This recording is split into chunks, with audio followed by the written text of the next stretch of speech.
I dated this man for nearly 2.5 years, and he caused me immense harm. He was very physically, emotionally, and sexually abusive. His actions impacted every part of my life. The last time he expressed his anger was when I told him I was moving and would have a roommate. He didn't take the news well. In a moment of aggression, he restricted my breathing and struck me in the face. I managed to escape and called the authorities, leading to his arrest. A few days later, he began instructing me on how to go back to law enforcement and claimed that I had harmed myself, insisting that he hadn't really restricted my breathing. I stopped taking my psychiatric medication and was having a psychotic break that night.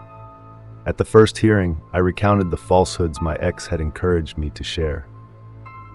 The judge accepted my statement, and my ex-boyfriend was set to be released from jail, although there was still some hold on him from the state or county.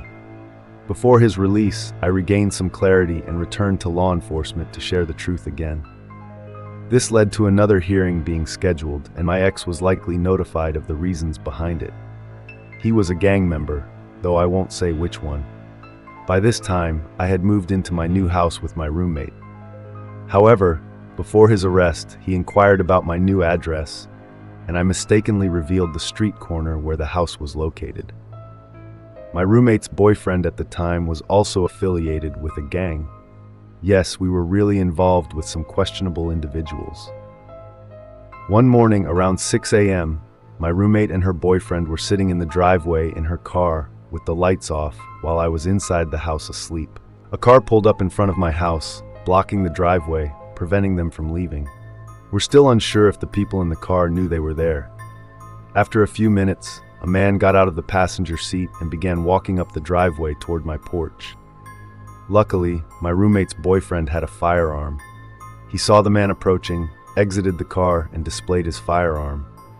The man saw it and quickly retreated back to the car, which then sped off. As a woman, situations like this always make me uneasy. A few weeks later, I went to a gas station a few streets over at night. As I walked back to my car, I noticed the same vehicle from in front of my house pull up next to me.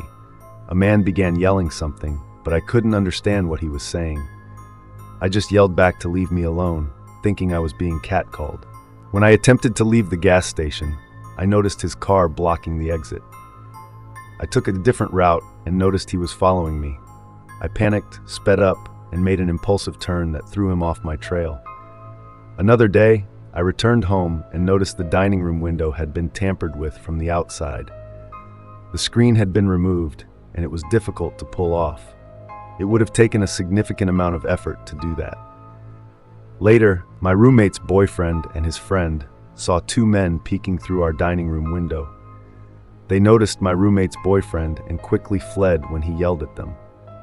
My ex's final hearing happened a few months ago, and he's now incarcerated until 2036. I believe his gang members realized that a man imprisoned for 12 years isn't worth their freedom anymore, and since then, I've been left alone. That's the end of this story. If you want to hear more Reddit horror stories, make sure to subscribe.